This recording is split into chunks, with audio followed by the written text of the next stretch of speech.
Bom, gente, vamos começar então mais um webinar. Hoje a gente está com a Adriana Silva, que é a nossa Jedi Analytics, né? Ela tem feito bastante, um trabalho muito grande, muito importante dentro dessa área, e eu acompanho ela do LinkedIn. Já tive o privilégio de assistir uma palestra dela, que foi pela HSM, a revista, amei, adorei, e eu falei, eu vou convidar a Adriana. E aí eu não sabia que a Adriana conhecia o Ranieri, assim, eu sabia que eles tinham contato pelo LinkedIn, mas eu não sabia que eles eram tão amigos. E o Ranieri me falou, você vai chamar a Adriana? Eu falei, pô, a Adriana vai ser uma das palestrantes aqui do webinar. Aí ele só falou coisa muito boa sobre a Adriana. Eu falei, bom, então estamos em ótimas mãos. Tenho certeza que hoje, para a gente falar de um tema tão complexo como esse, né, que é a inteligência artificial, tão complexo e tão atual, acho que a gente está com a pessoa certa, que é a Adriana. Entrou mais gente aqui, o Marco, seja bem-vindo, Marco, e a Neucilde, seja bem-vinda. Eu vou pedir só que eu vou conectar já a Adriana aqui para bater um papo com a gente e fazer a apresentação dela, mas eu gostaria de saber se vocês hoje trabalham com alguma coisa relacionada à inteligência artificial, se vocês estão estudando sobre inteligência artificial, como é que vocês estão atualmente, qual o conhecimento de vocês, o que vocês fazem hoje com inteligência artificial. Vão escrevendo aí na mensagem para mim, por favor, que eu já vou colocar a Adriana aqui conectada com a gente.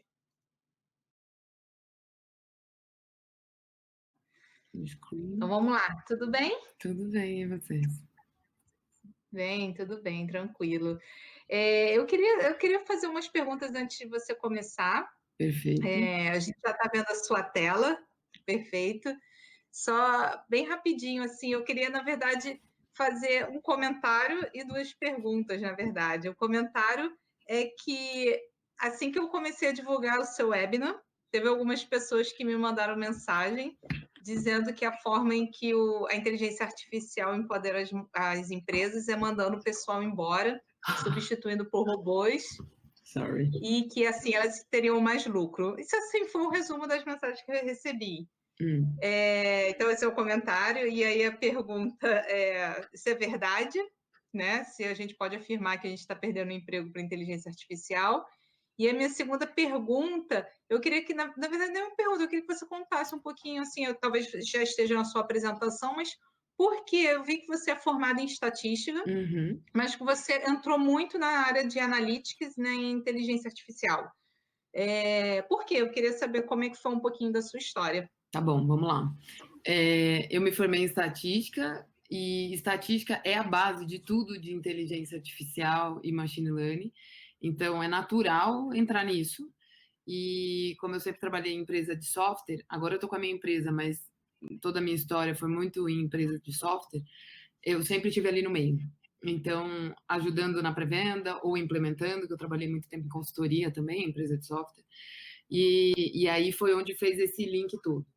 Isso é uma crítica que eu tenho aos estatísticos. Eu sou presidente do Conselho Regional de Estatística, e é aí onde muito me preocupa, porque muitos estatísticos não se enxergam como cientistas de dados, mas se a gente for analisar, e é muito do que eu vou mostrar aqui, a ciência de dados, ela é toda pautada em inferências estatísticas, em análises e formas de se mostrar o resultado olhando os dados para inferir e para direcionar negócio.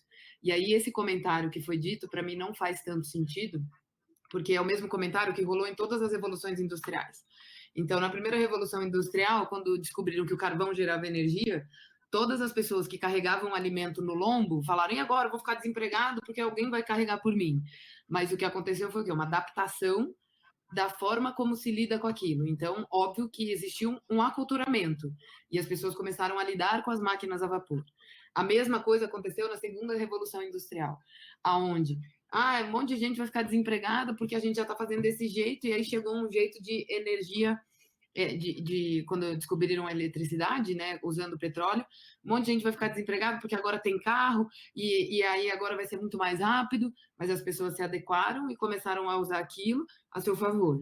E a mesma coisa aconteceu na terceira revolução industrial, que foi quando surgiu o computador, e é exatamente o que tem que acontecer agora.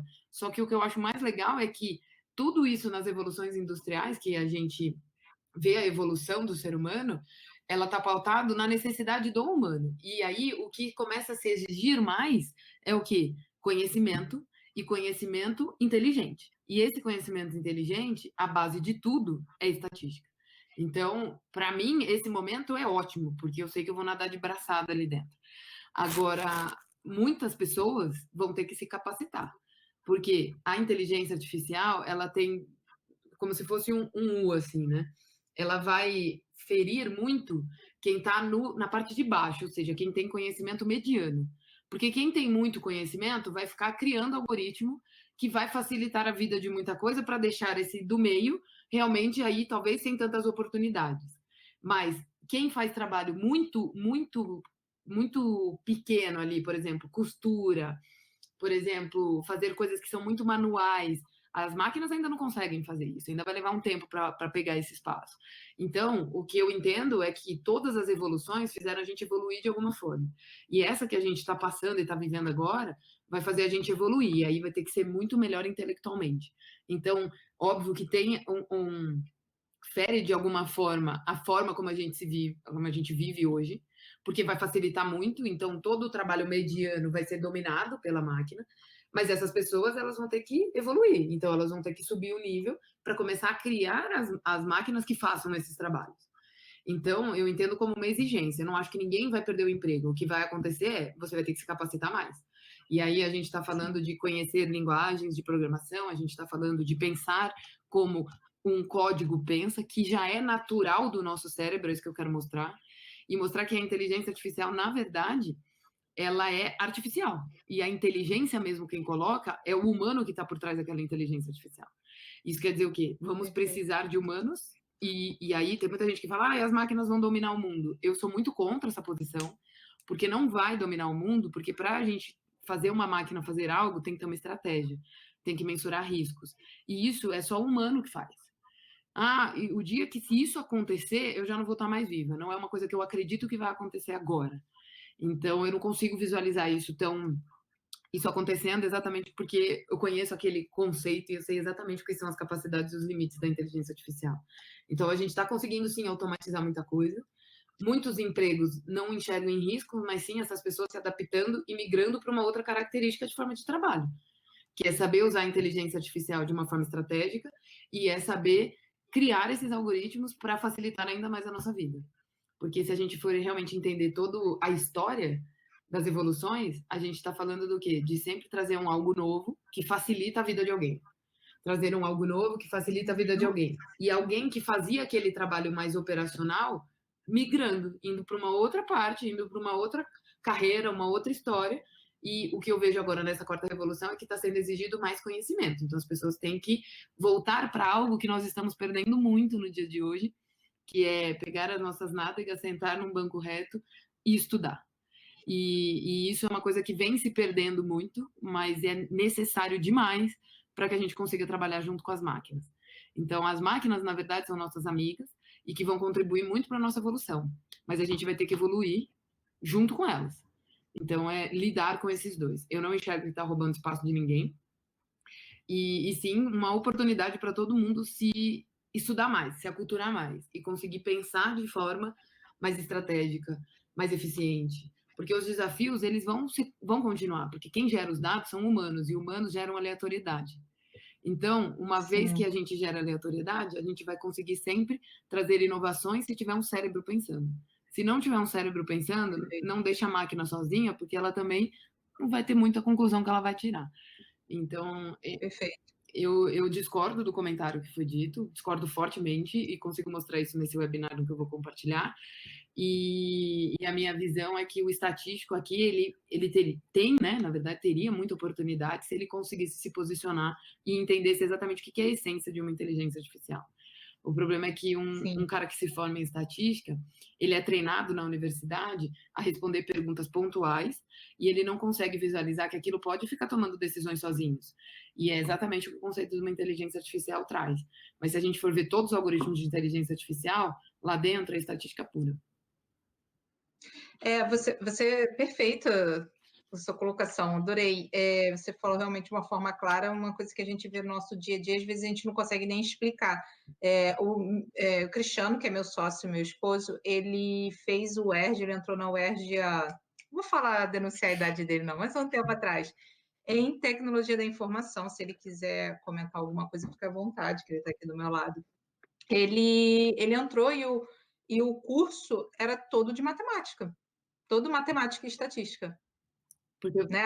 O primeiro ano, né? O primeiro ano. porque Todo matemática e estatística. vamos combinar que eu falo estatística porque eu sou formada nesse negócio e porque realmente a gente fala muito de probabilidades.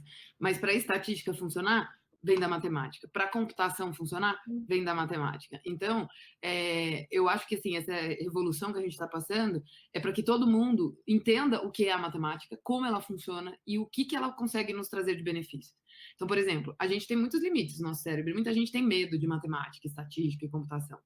E, na verdade, são instintos. É isso que eu vou mostrar aqui também. Eu trouxe muitos exemplos para a gente trocar figurinhas de coisas que a gente já faria naturalmente. E aí, se tiver a oportunidade das pessoas irem falando também, eu acho que vai ser bem rico. Que é o quê? Sim. No momento em que eu entendo para que serve uma derivada, para que serve uma integral, eu consigo mudar o mundo com isso. Porque eu consigo encontrar pontos que são ótimos para determinadas tarefas, que são ótimos para outras tarefas. E aí a gente consegue facilitar o nosso dia a dia. Porque é uma coisa que é instinto humano. Desde o momento que você acordou, você teve que tomar decisão. E na hora que você acordou, a primeira decisão que você toma é: que roupa que eu vou pôr? Então, qual é a vestimenta que eu vou escolher para hoje? E aí o que você faz? Você coleta dados. Você vai abrir a janela e você vai observar. E no momento em que você observa, você está coletando informação. E essa informação está vindo de algumas formas. Seja na cor do céu, seja no que está caindo do céu, se está chovendo ou se não está, e nos seus sensores, que é o conceito do IoT. A gente tudo copia o humano. Os sensores é o quê? Se eu estou sentindo frio, é porque, bom, pode ser que gele um pouco mais daqui para frente. Mas por quê? Quando você nasceu, você não sabia se vestir. Alguém tomava essa decisão por você. Mas você foi percebendo que esses seus sensores foram coletando dados e que quando o seu sensor detectava frio, sua mãe te colocava um agasalho. Então você aprendeu que para não passar frio, põe agasalho. E aí, quando você cresceu e começou a tomar suas decisões sozinhos, isso já é natural, mas lá dentro da sua cabeça você criou um algoritmo. Com o lance da inteligência artificial, nada mais é do que copiar isso para tarefas que a gente faz e que a gente sofre fazendo manualmente. E uma vez que você entendeu esse padrão, você consegue replicar.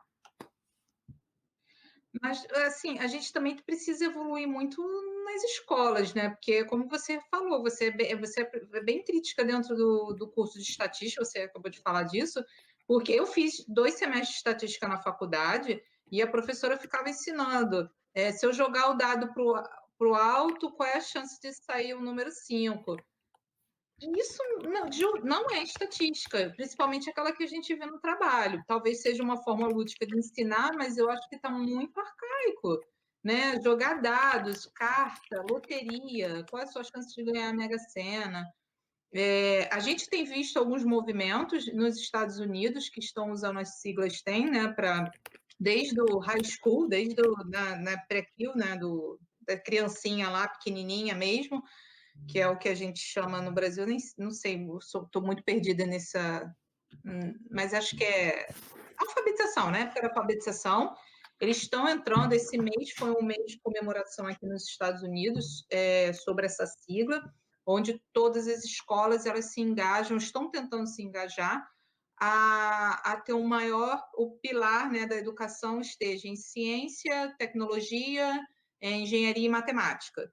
Né? E a gente não vê isso, principalmente no Brasil. A gente, não sei se você acompanhou o Yuval Noah Harari, não sei se você acompanha, acredito que sim, esteve essa semana no Brasil e ele falou disso, o Brasil está atrasado, porque os países que estão na frente são países que investem em ciência. Investe em ensinar desde criança essas coisas. Eu concordo 100% com esse ponto de vista. Almoço de família que eu tive, sei lá, 3 anos atrás, a minha prima falou: Xing Ling, isso é produto Xing Ling. Gente, China não faz mais produto Xing Ling há muito tempo, sabe? Eles são os responsáveis pela tecnologia 5G no mundo. Então, assim, a gente precisa realmente mudar um pouco do nosso mindset, e eu acho que isso tem tudo a ver com a educação, né? O que que você acha? Aí você está falando com uma professora, né?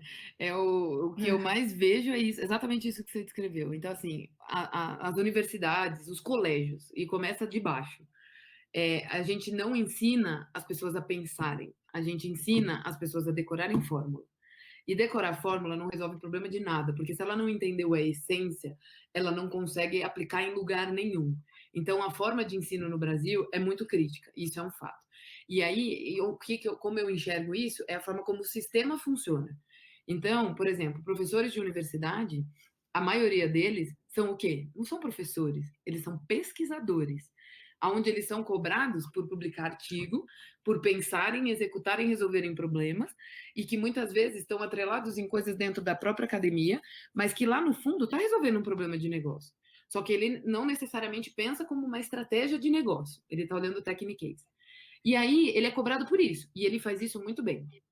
Publica um monte de coisa, que é o que garante o salário dele. Só que ele tem, além disso, uma tarefa a mais, que não é bonificada. Ou seja, ele tem que dar aula. E aí ele não vai dar aula com toda a vontade do mundo, porque às vezes não é nem o que ele quer fazer. Às vezes ele só quer pesquisar, ele só quer publicar artigo. E aí o que ele faz? Ele chega lá na sala de aula, não tem paciência, não tem vontade de fazer as pessoas pensarem, ele simplesmente quer falar, jogar um conteúdo. Quem conseguir pensar, ele ainda é esperto o suficiente a ponto de pegar esses caras para ser orientado, para continuar produzindo artigos, porque ele detectou que tem 4 alunos super bons na sala, e aí ele salva esses caras e o resto ele deixa afogar, o que é um super errado quando se olha como um professor, a sua responsabilidade é fazer com que a sala inteira te acompanhe. E nesse momento em que isso acontece, a gente só está criando o quê? Apertadores de botão, que é exatamente o que eu falo o tempo inteiro. A gente não pode ter apertadores de botão. Então, eu fico louca da vida quando alguém vem discutir alguma coisa de conceito aí, de analytics, de realmente extrair valor, e me fala que, eu rodei ali no Python. Que porra é essa? O que está rodando por trás? Qual é o racional? Qual é a história? O que eu estou resolvendo? Eu preciso entender a essência para a gente poder orientar e ver o que é a melhor técnica, qual é a melhor forma de abordar. Então, isso é um gap absurdo. E para você ter uma ideia, é um negócio que me revolta há muito tempo. Só que só reclamar eu percebi que não funcionava para nada.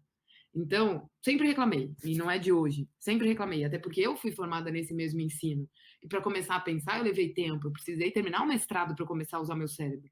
Então, eu me revoltei tanto que eu falei, não, chega, eu vou tentar mudar isso. E aí eu lancei um trabalho voluntário, que já rolou 3 vezes esse ano, que chama Data Revolution, modelando cientista de dados para o mercado, aonde eu vou, junto com mais 2 voluntários, sempre somos em 3, então já participaram o Han, ele sempre vai comigo, ele trabalha na ClearSale, é um cara sensacional. A Bia foi nesses 2 últimos e o Jonathan foi no primeiro, aonde a gente vai na universidade e treina esses caras a pensarem. Então eles sabem a técnica como ninguém, mas ele não faz ideia do porquê aquela fórmula existe, do porquê aquilo foi criado, do para que aquilo nasceu. Então, se você está ali usando o conceito de jogos, isso aplica na porra toda. Só que as pessoas não entendem que isso tem uma utilidade. Por quê? Tá brincando só de cartas. Sim. Mas aquela ideia de brincar de cartas é fazer você entender probabilidade, riscos. E isso daí é a base para tudo que a gente fala. Só que ninguém ensina a gente a pensar. A gente é treinado a decorar. E isso não funciona. Então, nesse trabalho voluntário, o meu foco é muito isso. Fazer esses alunos queimarem o cérebro, pensar muito, sofrer muito. E uma coisa que eu não abro mão é o quê? Ser humano. E o que significa ser humano? Se a gente está criando uma máquina para resolver os nossos problemas, essa máquina tem que representar as nossas verdades. Porque se eu for simplesmente jogar tudo lá no algoritmo e deixar ele decidir tudo sozinho, a gente está lascado. Por quê? Pensa comigo. Um algoritmo, todos, são baseados em correlações. E correlação não significa causa e efeito. Então, uma correlação ela pode me oferecer riscos no momento em que eu estou usando ela nua e crua, sem entender a essência, sem entender a história. Então, eu parei de reclamar, comecei a agir, e eu já vejo muita mudança. Acabei de lançar nos grupos aqui do Data Revolution, vi que alguns meninos que participaram já estão entrando. Por quê? Porque a gente precisa de pessoas pensantes. E aí o que eu percebi é que eles se motivaram, eles começaram a ver a estatística como uma maravilha do mundo. E é uma maravilha do mundo. Então, matemática, estatística e computação são as grandes maravilhas do mundo para resolver qualquer tipo de problema, mas que não desmerece nenhuma outra área. Por quê? Se eu não souber o problema, ou seja, se eu não souber biologia, eu nunca vou conseguir resolver um problema de biologia. Se eu não souber a aplicação que eu estou usando, eu nunca vou conseguir resolver ela. Então, na verdade, nós somos um time. E ciência de dados não é uma única pessoa. Esse termo cientista de dados me irrita muito, e por isso que eu brinco que eu sou a Jedi em Analytics, porque não é uma pessoa só. Então, na verdade, somos vários, e a gente sempre vai trabalhar juntos porque a gente tem que resolver problemas humanos.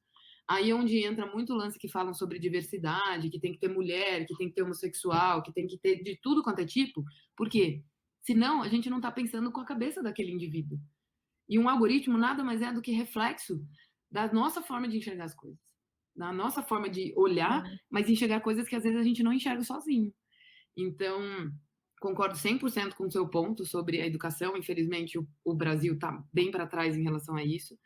A gente tem que mudar, e aí, se puder unir força, se tiver mais gente que tem a mesma cabeça que eu, que toparia se dedicar em ensinar as pessoas a pensarem, e não mais as pessoas apertarem botão, eu acho que a gente consegue mudar o mundo. E aí, muito do meu lema é, eu não vou conseguir mudar o mundo sozinho, mas eu vou fazer minha parte para que, uma vez que eu contamine esses alunos, e eles comecem a pensar, eles façam isso depois com outras pessoas, e com outras pessoas, e quem sabe a gente tenha alguma mudança. Mas, infelizmente, mudar o sistema, aí é só se a gente matar todo mundo aqui, né? Aí a gente sabe bem o país Não, que por nós favor. estamos. Mas assim, Adriana, eu tô super alinhada com você, pode contar comigo. Vamos analisar. Foi um projeto que cresceu com essa mesma linha.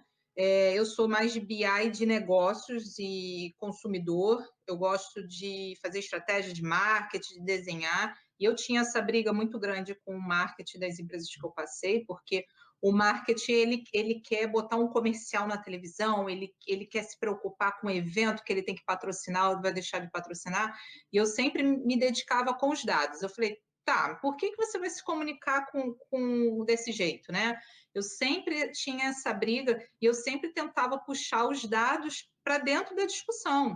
Ok, você pode tomar sua decisão depois que a gente olhar todos os dados, fazer todas as análises, e você quiser continuar com a sua opinião, eu respeito, mas vamos fazer isso depois de olhar os dados. Então, o Vamos Analisar, foi um projeto que foi criado exatamente para a gente abrir discussões sobre o assunto. Vamos pensar.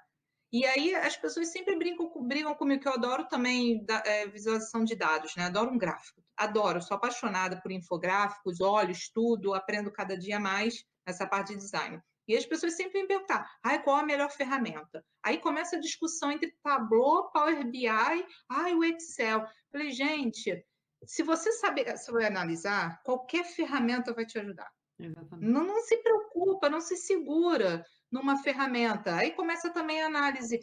Python é melhor que R. Gente, não é esse o ponto. Você entendeu a sua estratégia? Você entendeu que dado você tem em mão? Entendeu? Porque eu já vi vários projetos lindos serem entregues em Tableau, que realmente ele tem um custo alto, sendo entregues e ele não entregava nada. O gráfico não entregava nada, não estava alinhado com a estratégia da equipe, do time, da empresa. Então, assim, vamos pensar. Acho que a inteligência artificial, tudo isso que está vindo para a gente, está nos ajudando a sair daquele método robótico que a gente sempre reclamou, né? A gente, como funcionário, ficava, que saco, ter que fazer a mesma coisa todo dia, e está exigindo que a gente pense.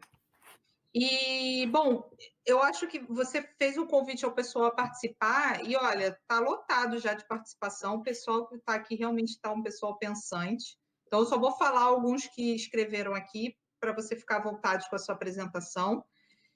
A Jéssica está dizendo que está muito arcaico o método, né, realmente de ensino, que ela passou 4 anos estudando estatística com exemplo de jogo de dados. Possível. O Cristiano também está dizendo que talvez hoje a coisa esteja diferente, mas já passei pela experiência de ver a matemática sendo ensinada sem o devido estímulo para a aplicação prática na tecnologia. Aquela empolgação de professor pela matemática pura. Torço para que hoje exista uma aproximação muito maior sobre a importância de tudo isso junto, como o papel da derivada e da integral que a Adriana comentou. Fazer até uma observação que eu já fiz 2 entrevistas de emprego, 2 processos de trabalho, uma no Brasil, em que a gente tinha que fazer um teste de lógica bem pesado, mas era tipo puro raciocínio lógico, entendeu? Aquelas coisas assim, se banana é amarelo e tudo que é amarelo é uma casa, casa é banana, sabe? Umas coisas assim que você tinha que ficar desse raciocínio lógico. E eu falei com o Cristiano, o cara pode ter doutorado e pós-doutorado, se ele não teve uma boa base na escola, ele não responde esse tipo de pergunta. E a outra foi aqui nos Estados Unidos, eu fiz um processo seletivo que é chamado de análise de dados. E o teste. E aí ele me apresentava 10 gráficos, podia ser um gráfico, uma tabela, enfim, alguma apresentação gráfica dos dados, e ele me fazia a pergunta assim: qual é o vendedor que teve a melhor performance no último trimestre? E eu tinha que olhar o gráfico e responder, dar a resposta, entendeu? Eu tinha opções de pergunta. Para quem trabalha com gráfico, com análise de dados do dia a dia, cara, é fácil, mas para quem não está acostumado, é um teste meio difícil. Então, assim, a gente precisa mudar realmente o nosso ensino. E aí entra no que você O falou. Eric. Nos Estados Unidos, a galera aprende análise de gráficos, eles aprendem tudo isso no colégio. Coisa que aqui só vai ver quem está fazendo uma determinada faculdade. Isso chega a ser ridículo. Mas tem vários pesquisadores que são muito fodas, eles falam, para a gente acompanhar e entrar realmente nesse mundo de dados, uma pessoa de 8 anos tem que entender o conceito de uma rede neural. 8 anos. Então.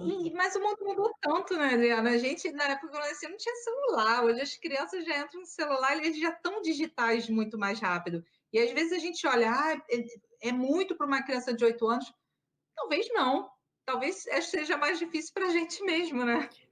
Mas aí é uma coisa que é o fato hoje. Hoje a gente não aprende as coisas. A gente carrega um celular que tem um Google. E aí a gente simplesmente, se quer tirar uma dúvida, vai lá, Google, procura, lê uma linha e já acha que sabe. Então a gente está perdendo o costume da essência, que é o mais importante na vida, que é o quê? Estudar. E as pessoas não estão estudando, logo o cérebro não está evoluindo. E aí até a discussão que rolou hoje, eu tô aqui em Brasília, né, dando um curso, e uma discussão que rolou com um aluno foi isso, do tipo, será que o nosso cérebro não tende a atrofiar? Porque se eu não uso essa parte, ele tende a o quê? Parar. E ele simplesmente vai o quê? Vai lá no Google, aprende um negócio em 2 minutos, vira o rei daquilo e usa. E aí a tendência disso é o quê? Fazer merda. Óbvio, não tá pensando. E até para tomada de decisão, né, Adriana? Porque eu não sei se você viu que a Burger King fez uma promoção, acho que na Alemanha, em que você tinha que escanear um comercial, uma propaganda que estava numa revista do McDonald's, e dali, com escanear aquele código, você ganhava um hambúrguer e ele te direcionava para a loja deles, né, da concorrência, mais próxima do McDonald's, para a pessoa ir lá e pegar o hambúrguer de graça. O hambúrguer, acho que era na verdade, para não sair de graça, era de 1 centavo, algo assim. E aí todo mundo falou, nossa, que genial, genial. E eu já começo a pensar nos dados, né? Eu falei, gente, olha quanta informação a Burger King tem, E essa que se informação. ela quiser tomar uma decisão hoje de onde abrir a próxima loja, ela usa esses dados que estão no E aplicativo. você acha que ela fez isso por quê? Para coletar dados. Hoje o Exato. que dá E dinheiro aí é entrei isso. em discussão isso com alguns colegas, e aí eu falei assim: os seus dados valem 1 centavo? Essa foi a minha pergunta, né? Seus dados valem 1 centavo? Vale um hambúrguer, Ele, né? Lígia, se é para me ajudar a ter a melhor experiência e me ajudar na tomada de decisão, acho que vale. Eu falei, pô, você vai deixar a sua decisão, o seu poder de decisão, para uma empresa de hambúrguer, sabe? É que nem o Pokémon Go. Aquele negócio viralizou que nem um maluco. A galera jogou pra caramba. Pra quê? Hoje ninguém mais joga. Você pode perguntar pra qualquer um sentado aqui, ninguém mais joga. Mas pensa, o tanto de informação que eles já coletaram. De onde você frequentava, quais são as ruas que você passa. Tudo isso é dinheiro.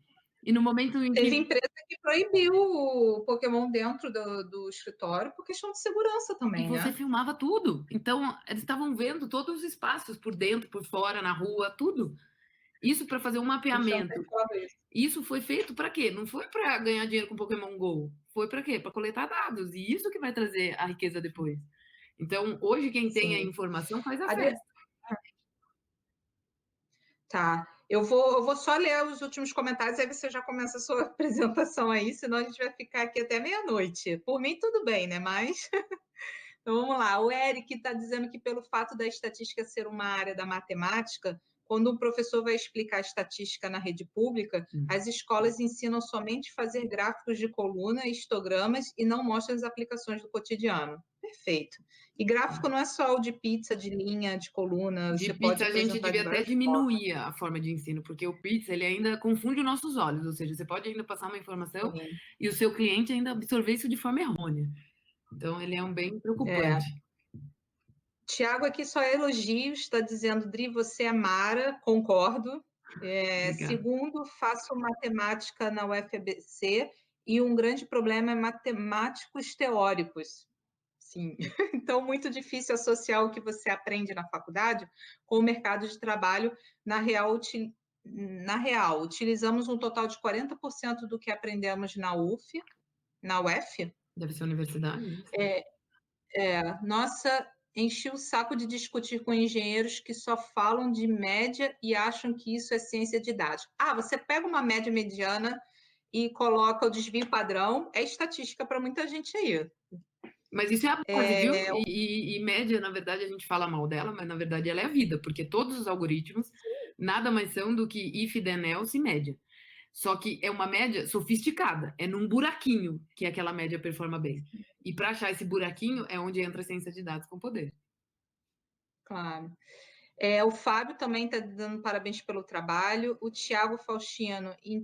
Então, na verdade, as pessoas pensam que a ciência de dados é fazer gráficos de barras e fazer médias. Tem gente que pensa que é assim, né? Vamos generalizar, mas tem. O Marco está falando que o Power BI é de baixo custo. Se a gente está falando de baixo custo, aí começa a discussão das ferramentas, né? Por que você não usa, então, o Data 360 do Google? É de graça. É de graça. Se a gente está falando de custo, Google, pode entrar no Google aí, botar o Data 360, é de graça, é aberto, é público. A Jéssica, exatamente, muitas pessoas que se dizem cientistas de dados só porque sabem Python. Ah, é. Tem muita. Isso é o maior crime que eu vejo. O pessoal faz um curso de... Eu não vou falar o nome das empresas, mas faz um curso lá que a gente sabe, online, EAD, como Python, pronto, cientista de dados de um dia para o outro. Aí na hora do vamos ver... Em 2 horas. Oi? Em 2 horas. Em 2 horas faz o curso. Então, esse é o problema. As pessoas estão perdendo o costume de sentar a bunda na cadeira. Não, tudo bem fazer o curso, eu concordo, vamos fazer o curso. 2 horas você aprende Python. Agora vamos praticar, vamos discutir, vamos conversar, vamos continuar o estudo, porque em 2 horas é o básico, gente. Então, em 2 horas você não aprende nada, gente. O nosso cérebro é limitadíssimo. Eu estudo essas coisas há 15 anos e até hoje eu não sei nada. Então, E você ainda descobre cada dia uma coisa nova. exatamente. Tiago Faustino está concordando que 70% tem no Google as respostas. Né? Eu jogo Pokémon Go, a Gabriela ainda joga, hein? Exatamente. A Leonara foi minha aluna, ela está falando gráfico de pizza, nem muito menos ainda em 3D. Não, 3D não, por favor, gente, não vamos falar disso. O Cristiano está falando que tem bronca do gráfico de pizza também. Se formos em locais remotos, até mesmo pessoas com baixa escolaridade medem a altura dos filhos, riscando a altura na parede. É um gráfico de coluna bem rudimentar.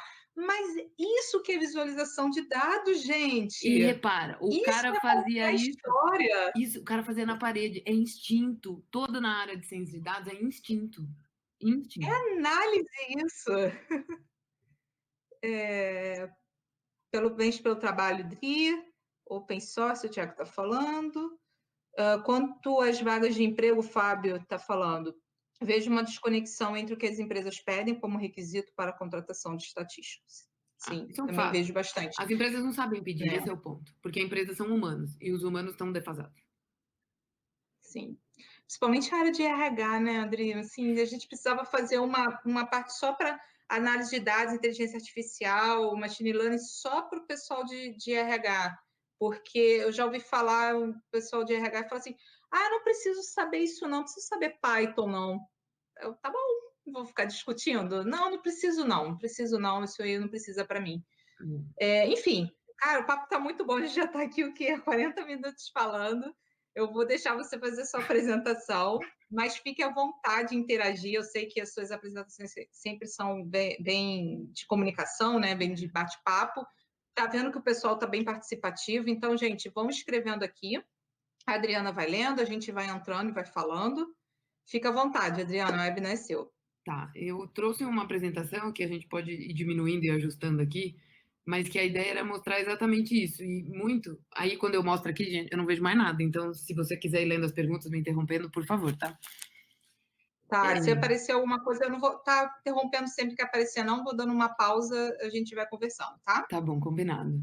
E aí, você ter feito aqueles comentários no início, aquilo me dói um pouco do tipo, vai dominar o mundo, vai transformar tudo. Na verdade, a ideia da inteligência artificial é empoderar as pessoas para tomarem decisões. E eu não estou falando de ir lá, clicar alguns botões e gerar uns resultados que ninguém interpreta, que ninguém sabe do que está falando. Então, eu queria falar um pouco de instinto aqui, que é exatamente mostrar como que a inteligência artificial pode mudar alguma coisa. E aí vamos pensar, quando a gente pensa nas nossas necessidades, a gente sempre vai se deparar em algum momento com uma informação e a gente quer usar aquela informação a nosso favor. Então vamos supor, se eu tô, imagina eu como professora, eu vou entrar numa sala de aula. Eu quero saber mais ou menos a idade dos meus alunos para eu poder direcionar o tipo de aplicação que eu vou contar, porque é muito mais fácil trazer para uma realidade daquela pessoa. Então, eu observar algumas variáveis desses meus alunos é muito produtivo para mim. E uma das variáveis que é muito relevante, até para eu saber direcionar que tema que eu vou falar dentro daquele, que seja num webinar ou muito mais em sala de aula, eu vou ter um monte de dados e, por exemplo, vamos supor que a gente está falando de uma variável numérica aqui que eu estou colocando como dinheiro, mas eu mudei a história aqui agora, e estou falando de idade. Idade é um número. Se é um número, eu consigo tirar algumas medidas dele. Então, se eu tenho 100 alunos numa sala de aula, eu vou ter 100 idades diferentes. O meu cérebro não sabe lidar com 100 idades. O que eu faço com essa informação? Um tem 20, outro tem 25, outro tem 30, o outro tem 18, o outro tem 40, o outro tem 45. Meu cérebro fala, e aí, buguei, o que eu faço? Eu não sei tomar uma decisão. Então, a gente foi caminhando para quê? Para tentar sumarizar. Ciência de dados é isso, é tentar juntar de uma forma que eu consiga entender aquele contexto, olhando a única coisa que meu cérebro sabe analisar, que é um número. Então, a gente inventou a média.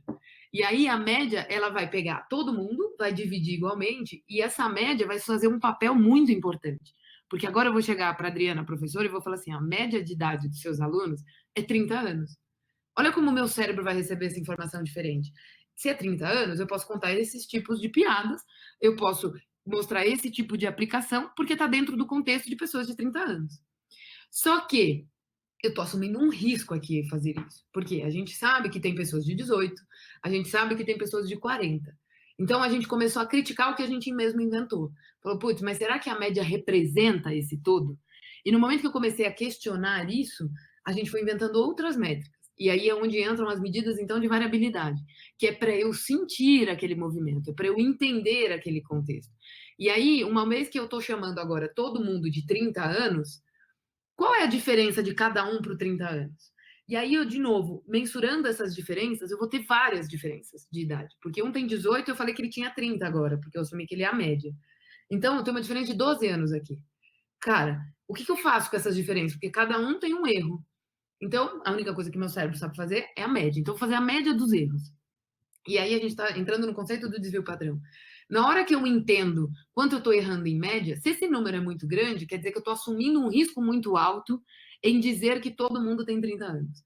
Se esse erro, se esse desvio é pequeno, o que vai acontecer? Eu estou assumindo uma coisa que está tranquilo eu assumir um risco. Se o meu aluno tem entre 28 e 32, tá tudo bem eu contar aplicações de 30 anos, porque é o mesmo público. A ideia é de que uma vez que eu tive um desafio, que tinham vários números, eu precisei sumarizar. Então, quando a gente começa a pensar em ciência de dados, se eu tenho só uma variável, e por esse caminho isolado, que é o que a gente acabou de falar, de média e desvio, pode me resolver o problema. Só que na vida real, às vezes eu não tenho só uma variável numérica. Às vezes eu tenho o quê? Uma variável categórica. E aí a gente entra, por exemplo, no exemplo de sexo. Eu tenho alunos homens e eu tenho alunos mulheres. Ótimo. Como é que eu vou conseguir saber a forma melhor de falar. Eu vou falar de aplicações mais masculinas ou aplicações mais femininas? E aí o nosso cérebro naturalmente cria o quê? Bom, eu tenho vários homens, eu tenho várias mulheres. Quem tem mais? Porque aí eu vou atender a maioria. Então, o que a gente chama de moda, que é uma conta de frequência, nada mais é do que uma média para uma variável categórica. Então, o nosso cérebro ele sempre vai buscando caminhos de como resolver aquilo. Só que na hora que a gente chega no dia a dia de trabalho, além da gente ter que ser criativo, e a gente vai buscando esses caminhos isolados, uma média, um desvio, uma moda, a gente vai se deparando em necessidades de querer usar uma informação para prever outra. E nesse momento que eu estou querendo usar um número para prever outro número, então, por exemplo, eu tenho a renda do meu aluno e eu quero prever o quanto ele gasta. Será que existe uma relação? E aí a gente começa a usar o nosso cérebro um pouco de uma forma um pouco mais criativa. Mas eu calcular a média de renda não vai me levar a nada em relação ao gasto. Então a gente começou a pensar o quê? Uma forma em relacionar as coisas. Então, para a gente entender esse conceito, eu trouxe um exemplo super simples que eu uso e tem vários videozinhos meus gravados falando sobre a pizzaria. Se eu sou dona de várias pizzarias e eu tenho as minhas vendas, eu tenho um achismo de que pizzarias em que tem maior número de estudantes, eu vendo mais. Mas é um achismo. Eu sinto isso, eu tenho um instinto. Para eu validar se isso é uma verdade, olhando as coisas numericamente, num primeiro momento, a gente vai fazer um scatterplot, onde eu quero ver se realmente eu vejo um movimento que simbolize essa relação, se esse meu achismo começa a se tornar uma verdade numericamente. E aí, na hora que a gente plota um scatterplot desse, olhando aqui, eu tenho certeza que todo mundo está vendo o quê? Uma sequência linear ali. Você está vendo que quando um cresce, o outro também cresce. E aí as pessoas ficam loucas de vontade de fazer o quê? Traçar uma reta. E essa reta, todo mundo quer traçar em algum lugar correto. Se eu traço uma reta aqui, fica todo mundo puto comigo. Mas é uma reta, é a minha reta. Mas ela não parece ser boa para o que eu quero fazer. E aí, então, o que a gente está querendo fazer é traçar uma reta exatamente em cima daqueles pontos. E essa reta segue um princípio já. Se a gente começa a entender os porquês, a gente já entende que nesse momento que eu estou fazendo, eu estou usando um método que chama método dos mínimos quadrados, que é onde eu quero minimizar o meu erro. A reta verde, ela está muito longe dos pontos da verdade. Isso quer dizer o quê? Eu não estou perto do que é verdadeiro. Quando eu traço a reta vermelha, eu estou perto do que é verdadeiro. Então, eu estou errando menos. E aí, a gente tira, então, a reta verde e vamos olhar a reta vermelha. Para eu traçar uma reta, e aí a gente volta para o lance da educação. A gente aprende isso no colégio, né? Para eu traçar uma reta, eu A uma B e X. Ótimo. Para ficar mais complicado, a gente vai mudar as letras. Então, agora eu vou falar de beta 0 mais beta 1x. É a mesma coisa. Só que eu estou usando um linguajar mais científico, eu estou falando dos parâmetros. E essas estimativas desses parâmetros vão ser dadas através de uma lógica. E essa lógica é o quê? Minimizar o erro. O que é o erro? O meu erro é o quanto cada pontinho desse azul está longe da reta vermelha, que é onde eu vou assumir que aquilo é a verdade. Na hora que eu quero minimizar esse erro, basta eu derivar, e aí eu vou derivar uma função de erro, aonde a derivada ela vai buscar o ponto do mínimo. E na hora que eu derivo, eu vou encontrar uma função que represente beta 0, que represente beta 1. E aí virou uma continha de padeiro. Mas repara que tudo nasceu de uma necessidade e que a gente foi escrafunchando as coisas matematicamente para a gente conseguir chegar em pontos ótimos, que realmente me representem um problema.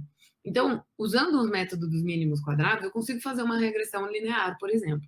E aí eu vou ser capaz, então, de estimar esse beta 0 e estimar esse beta 1. E na hora que eu estimo isso, eu sou capaz de interpretar esse parâmetro. Esse é o lado sexy da estatística, que me permite interpretação. E quando a gente está falando de ciência de dados, muitas vezes eu quero interpretar. Então, aqui eu consigo dizer claramente que quando eu incremento uma unidade em X1, eu estou impactando 5 nas vendas, que é o que eu estou querendo prever, que é a minha venda. Então, repara, eu interpretei um parâmetro, eu trouxe uma sensualidade para o negócio. Eu fiz o cara pensar que, cara, se eu for numa região que tem muito estudante, eu sei exatamente quanto que eu vou vender. Vai ser 30 mais 5 vezes o número de estudantes. Só que será que eu tenho funcionário suficiente para atender essa demanda? Ou não? Ah, não, eu só tenho 5 funcionários, então é melhor eu escolher uma região onde tem um número de alunos que condiza com a minha capacidade de entrega. Estou falando de estratégia, estou falando de aplicar um problema real. E a gente está usando o quê? Está usando um algoritmo que é super simples, que é uma regressão linear, aonde a ideia e o conceito todo por trás veio de uma aplicação de um problema onde eu quero passar uma reta bem perto daqueles pontos. Então, a regressão linear, ela vai me ajudar a resolver que tipo de problema? Aquele em que eu tenho um número para prever outro número. Só que a vida vai sofisticando. E aí, às vezes, eu não tenho só um número para prever um número, eu tenho um número e uma categoria para prever um número. E aí a gente entra no linguajar mais técnico, a gente está falando de ANCOVA, que é usar várias variáveis para prever um número. Só que essas variáveis não necessariamente são numéricas, às vezes tem categóricas. Então é como se eu estivesse fazendo o quê? Inserindo novas variáveis aqui e estimando uma equação, só que agora levando em consideração outras informações. E no momento em que eu levo outras informações em consideração, o meu objetivo ainda continua sendo traçar reta em cima dos pontos. Só que o meu cérebro é limitado, eu não consigo mais ver, porque o meu cérebro só permite ver um plano 2D. Lá na imagem a gente vê 3D. Então quer dizer o quê? Se eu passei de 3 variáveis, eu não enxergo mais, mas o princípio é o mesmo, para traçar uma reta em cima dos pontos. E aí, uma vez que eu consiga minimizar esse erro da reta perto dos pontos, eu chego numa equação que é igualzinha à regressão linear, só que agora usando mais variáveis. E se a gente entrar no linguajar técnico, se uma dessas variáveis for categórica, a gente está falando de ANCOVA.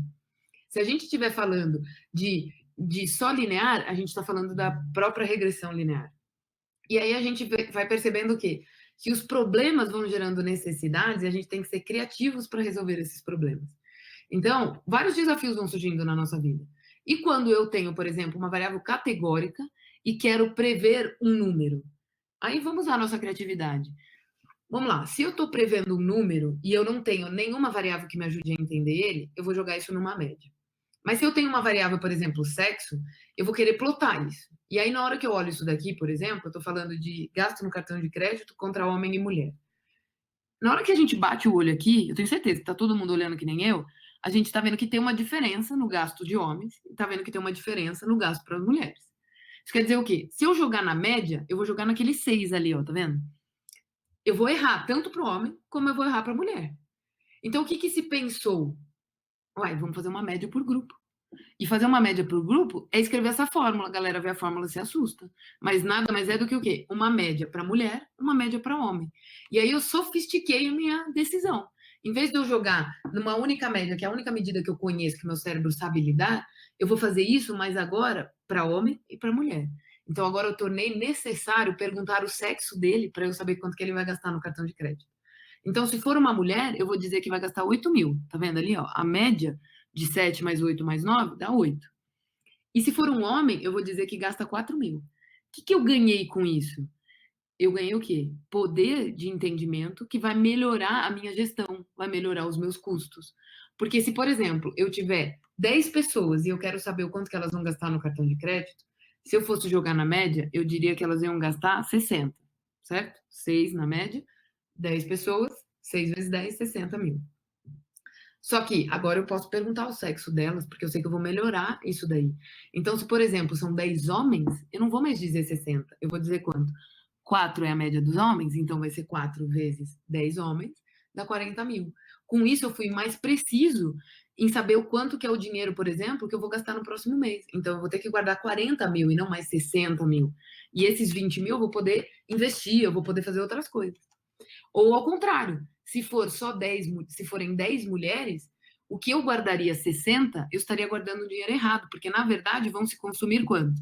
A média da mulher é 8, então 8 vezes 10, a gente teria que guardar 80. Então, o conceito da inteligência artificial é você buscar essas nuances, coisas que às vezes a olho nu a gente não consegue perceber. Porque aqui eu estou usando um exemplo simples, onde eu estou olhando só uma variável. Mas e quando eu tiver 15 variáveis? Meu olho não vai conseguir bater aqui e falar, nossa, olha aqui, eu vou fazer assim porque parece ser mais inteligente. E aí é por isso que quando esses desafios aumentam, quando eu tenho várias informações para prever, seja um número ou uma probabilidade de um evento acontecer, a gente vai ter que ser criativo. E aí é onde todas essas palavrinhas aqui começam a fazer sentido. Porque quando eu estou sozinha ali, tentando prever algo e estimar algo, e eu estou olhando uma única variável, nosso cérebro faz tranquilo, tendo ajuda ali só para fazer as continhas, jogo na média, vejo o desvio padrão e tudo mais. Quando começou a misturar muitas variáveis, o meu cérebro já não tem esse limite todo. E eu não tenho o auxílio gráfico para tomar essa decisão. E aí é onde essas coisas todas começam a fazer sentido. E aí eu queria muito focar, principalmente em machine learning. Que é o quê? O que é o conceito de machine learning? é criar um algoritmo, criar alguma sabedoria em que eu consiga procurar padrões em mais variáveis. Então, eu vou conseguir olhar várias variáveis ao mesmo tempo para entender o comportamento de algo, coisa que a olho nu eu não consigo. Então, é aquela capacidade de eu conseguir fazer quebras, de eu conseguir fazer, procurar nichos, procurar pedaços, em que naquele pedacinho algo faz mais sentido do que no todo. E aí, um exemplo que eu sempre uso é o da laranja e da mexerica. Como é que eu diferencio uma laranja da mexerica? Primeiro, eu preciso ter informações sobre isso. Então, quando eu sou pequenininha, sou bebê, eu não tenho essa capacidade de separar o que é uma laranja e mexerica. Mas conforme eu fui crescendo, eu fui coletando dados. Então, quando eu era bebê, eu olhava uma laranja, eu via algo arredondado, eu via algo alaranjado, eu via algo que tinha uma textura de buraquinhos, eu via minha mãe descascando aquilo com faca, eu via minha mãe chupando a laranja, e aquilo era uma laranja. Criou uma linha no meu banco de dados. No momento em que eu vi uma mexerica, eu via algo arredondado, mas que parecia uma bolinha de Natal, porque tem um bagulhinho em cima, que também é alaranjado, e que descasca com a mão, que come inteiro, porque tem gominhos. Então, essas variáveis foram entrando no meu banco de dados aqui dentro. Que o estatístico chama isso de variáveis independentes, são algo que descreve o evento de interesse, que é o que a gente chama de variável resposta. Em contrapartida, a galera da computação chama isso de atributos, então essas informações que me ajudam a entender um target, que é um objetivo que eu estou querendo seguir, que é a laranja mexerica. O que o nosso cérebro faz? Ele vai buscar padrão. Ele vai tentar, e aí a gente faz isso muito bem, que é a forma como os nossos algoritmos funcionam, do que, bom, se é redondo e a outra parece uma bolinha de Natal, então quer dizer, essa variável forma, ela é muito importante para eu diferenciar a laranja da mexerica. A cor alaranjada nos dois. Então não é uma coisa relevante para eu saber se é laranja ou se é mexerica. E a gente começa a entender que uma vez que é isso, uma vez que é isso, uma vez que é aquilo nessas variáveis, juntas, tem mais probabilidade então de ser laranja, tem mais probabilidade então de ser mexerica. E a ideia é, uma vez que eu criei esse algoritmo, isso vira uma regra. E esta regra, pode ser aplicada a qualquer momento. Basta eu trazer as informações que foram usadas na regra, que nem lá o lance do sexo, eu trago o sexo e eu consigo estimar o quanto que a pessoa vai gastar. Aqui eu vou trazer as informações da laranja e da mexerica e eu vou estimar se é uma laranja ou se é uma mexerica. Então, o conceito de machine learning é isso, é dar capacidade para a máquina buscar essas nuances. Mas a máquina faz isso sozinha? Não, não faz. Precisa de uma pessoa pensando, precisa de uma pessoa contando uma história. Porque se eu deixo isso terceirizado para a máquina fazendo sozinha, ela vai buscar padrões baseados simplesmente na estatística. E muitas vezes a estatística está baseada em correlações. E correlação não significa causa e efeito. Então, eu digo sempre que quando eu estou fazendo um modelo, eu estou parindo um filho.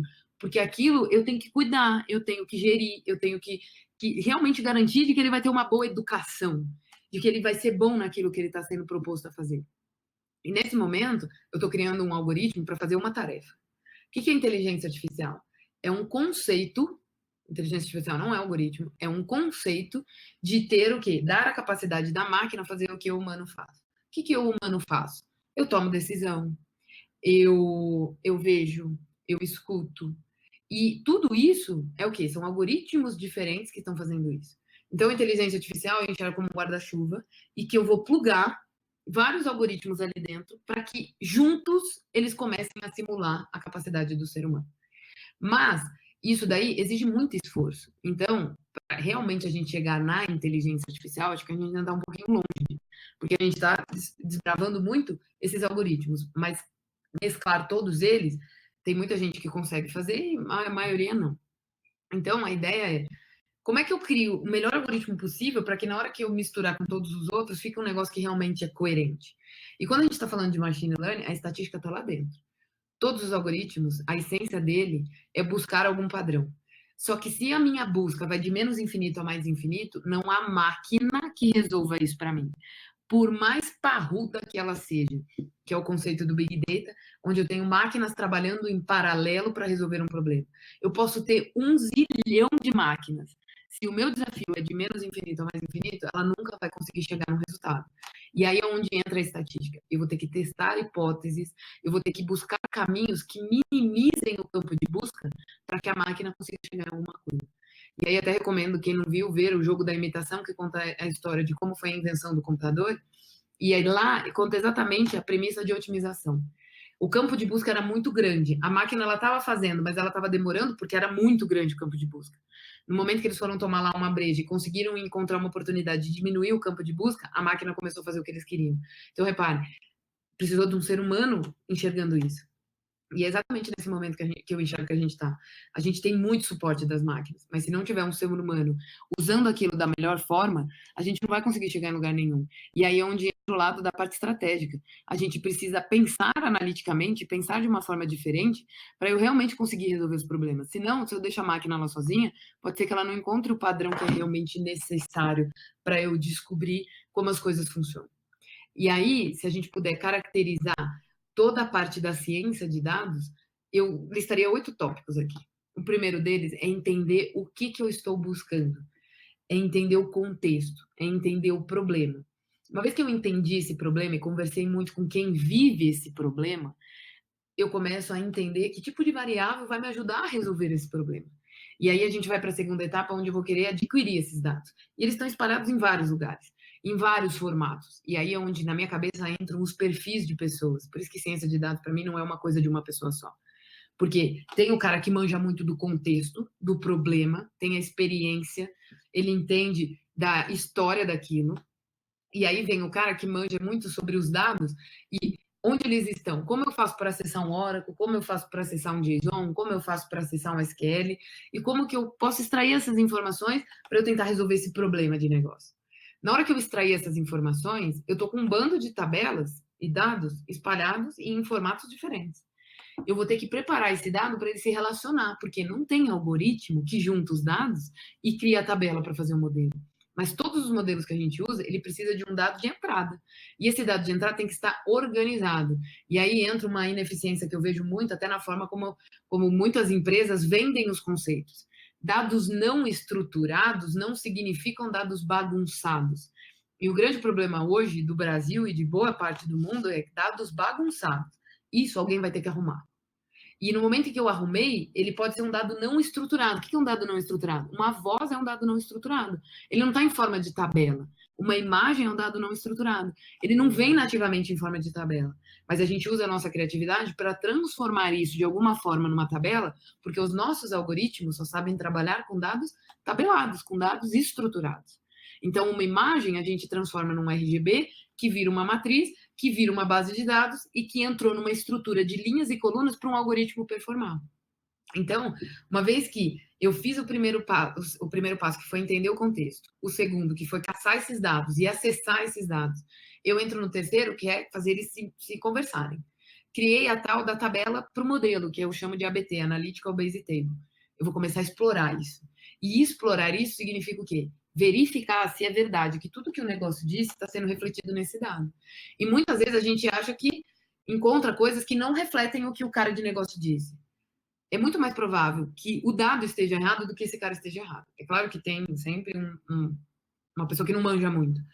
Essa pessoa que não manja muito, eu posso agregar essa informação que está vindo do dado, mas quem manja muito, é mais fácil o meu dado estar errado do que a vivência dele estar. E esse momento da exploratória é onde começa a arte real de se criar um modelo. É onde eu vou verificar se tem dado faltante, porque a vida real é assim, né? Vai ter um monte de dado faltante. Quem está falando de ser humano gerando dados. Ser humano é um bicho cruel, é um bicho complicado. Então, ele não coleta todos os dados possíveis. Ele, quando coleta, às vezes coleta errado. Então, quantas vezes você não foi analisar uma base de dados e tinha lá a idade de 200 anos? Não tem como, ninguém vive 200 anos. E quem entende o contexto, ou seja, que entende que uma pessoa não pode viver 200 anos, sabe que aquilo é um erro. E erros, na hora que eu coloco base de dados erradas, o meu algoritmo vai aprender errado.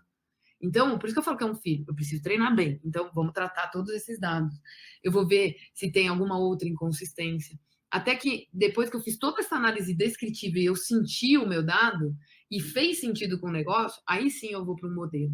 E esse modelo, ele pode ser para várias coisas, seja para prever um número, seja para prever uma probabilidade. E nesse momento, eu estou gerando e estou tendo um trabalho grande ali de treinamento, validação e teste, porque eu preciso fazer com que o modelo seja generalizável. Eu quero aplicar isso no momento pós. E na hora que eu quero aplicar isso no momento pós, eu preciso garantir de que ele funcione. E aí é onde entra a capacidade do cientista de dados de entender que a estatística que está por trás disso tudo tem limite. E no momento em que eu chego numa base de dados volumétricas absurdamente grande, o p-valor que a gente usa lá na estatística para tomar umas decisões, ele é frágil. Ele perde a capacidade ele perde o poder do teste que a gente fala, que é exatamente medir aquela probabilidade do H0 ser verdade.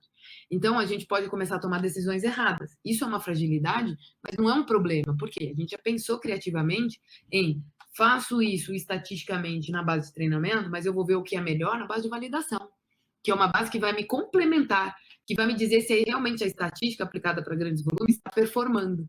E aí eu escolho o meu melhor modelo baseado nesta base de validação. E a escolha do melhor modelo tem que estar alinhado com a estratégia de negócio. Esse modelo é para ordenar, é para decidir ou é para estimar? Tem que ter um contexto. Uma vez que eu terminei esse modelo, eu vou para o sexto passo, que é vender o peixe para alguém. Nenhuma empresa vai implementar qualquer coisa de inteligência artificial se eu não vender a ideia e o contexto daquilo. E aí entra de novo o lado humano das coisas. Eu vou ter que mostrar valor daquilo. E mostrar valor pode ser com dinheiro, pode ser com resultado mais rápido, pode ser de algumas formas. Então, na etapa 6, eu estou me comunicando, mostrando o que aquele meu algoritmo que eu criei pode trazer de resultado. E uma vez que foi aprovado, eu vou colocar ele para funcionar no dia a dia.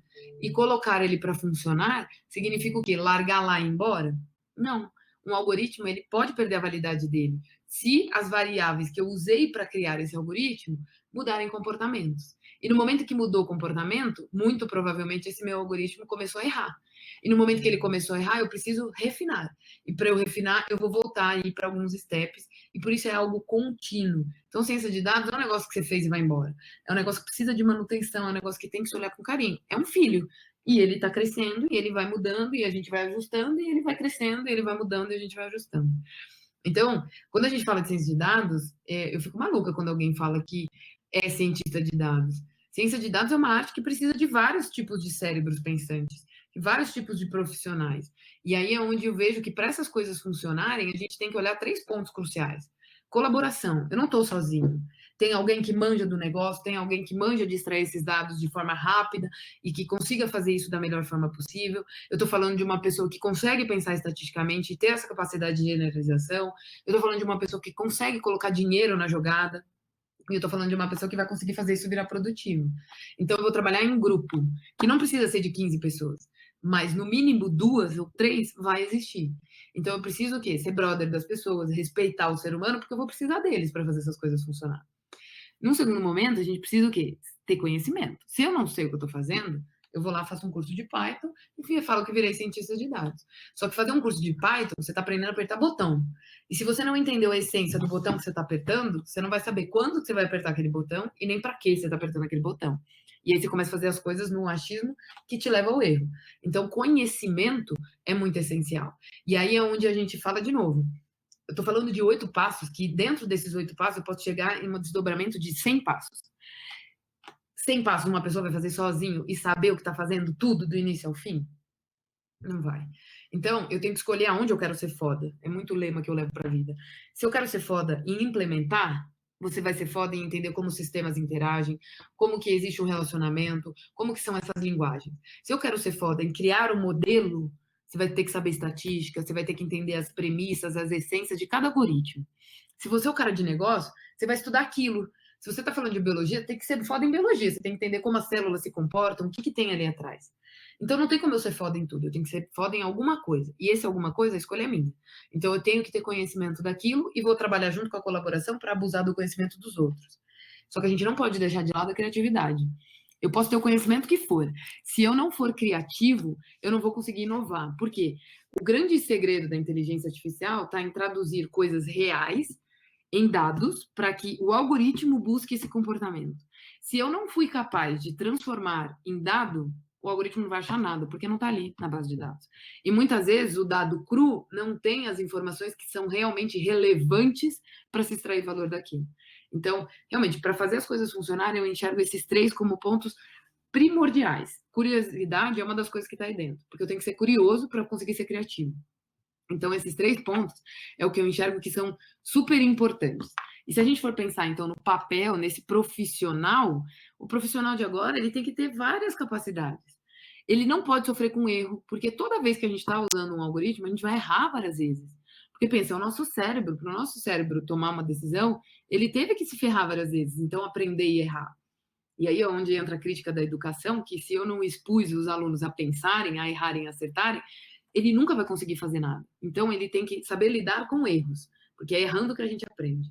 Ele tem que ser um cara curioso, ele tem que pensar sempre em como que eu traduzo uma frase numa base de dados, porque aí é baseado nesse dado que eu vou buscar um padrão.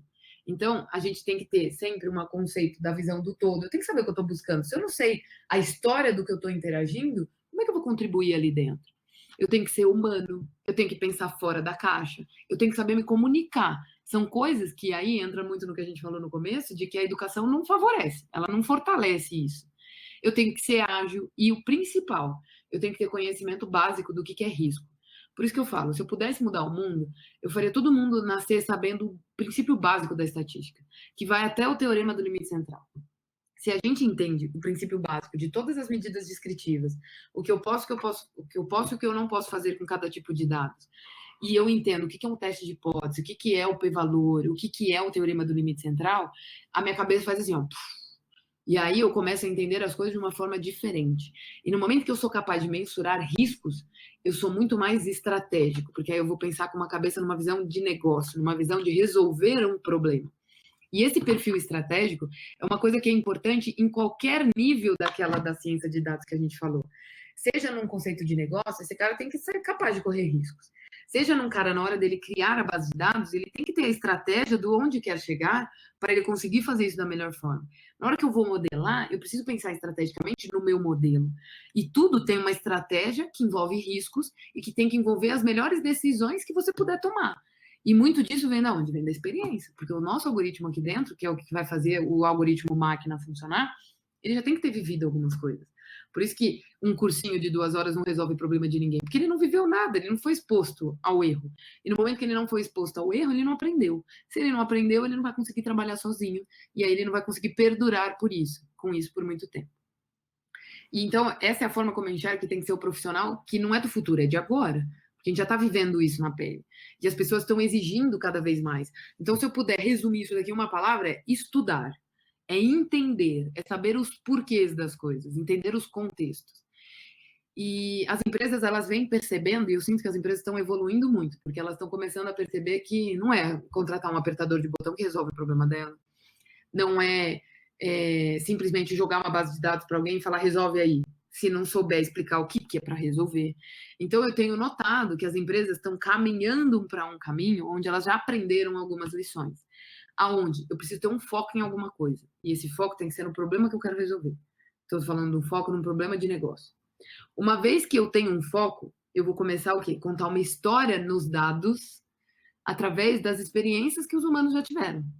Então, é inserir a história dentro dos dados, realmente. E aí, começar a escrafunchar tudo aquilo ali para realmente trazer valor. E aí, como eu vou escolher o melhor modelo? Qual é a forma adequada de fazer isso? É o negócio que vai me ajudar a definir. Mas se eu não estou casado essas coisas, se eu não tenho uma estratégia desse todo, eu não vou conseguir fazer isso. Então, eu preciso o quê? Pensar de uma forma estratégica em todos os momentos. Eu preciso garantir que o meu modelo vai aplicar num conceito de generalização, que é o que a gente está buscando. E no momento em que eu vou generalizar, eu não vou poder usar a estatística pura, porque a estatística pura, ela tende a um overfit. Então, eu vou precisar de treinamento, validação e teste. Para que serve cada base dessa? E no momento que a gente entende para que serve cada base dessa, eu vou conseguir fazer modelos que realmente perdurem, que funcionem. Eu tenho percebido que as empresas têm sofrido muito, porque uma vez que elas entenderam que precisa ter um foco no problema de negócio, ela precisa fazer o nerd interagir com esse daqui. E isso tem um gap absurdo aqui no meio, um gap gigantesco. Porque o cara de negócio não consegue entender uma palavra do que esse cara diz, e esse cara também não se esforça tanto em fazer com que esse cara entenda.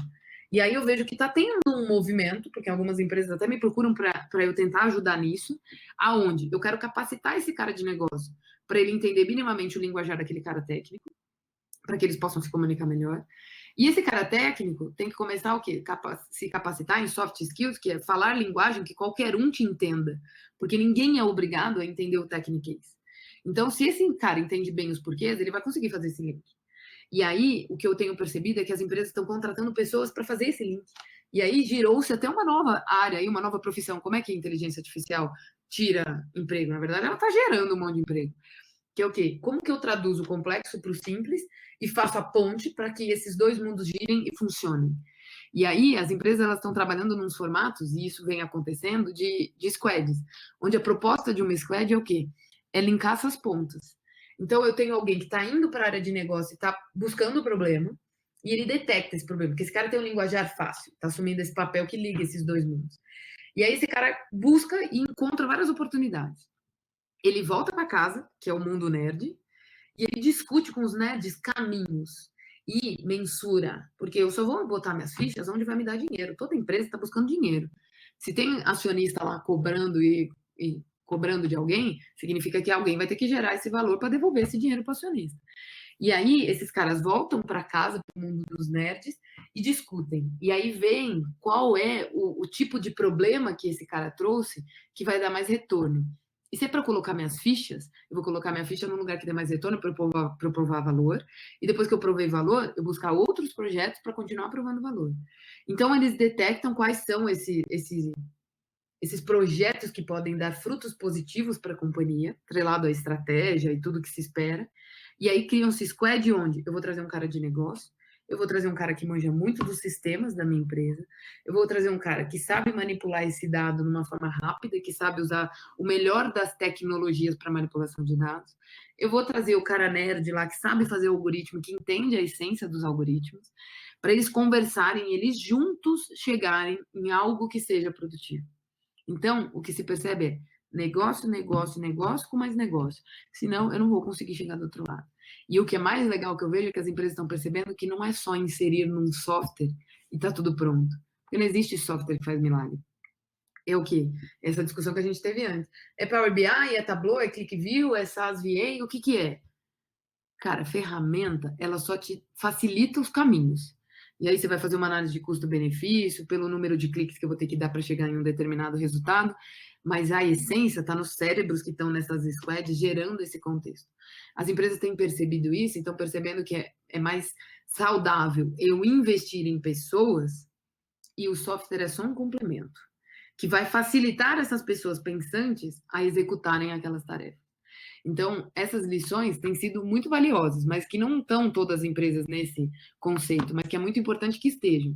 Então, o que a gente percebe é, as empresas estão percebendo que pensar com mais variáveis, é onde entram os modelos, vale muito a pena. E que inteligência artificial, que é pensar com mais variáveis, me traz retorno. Mas eu tenho que saber fazer isso direito, senão eu não consigo provar esse retorno.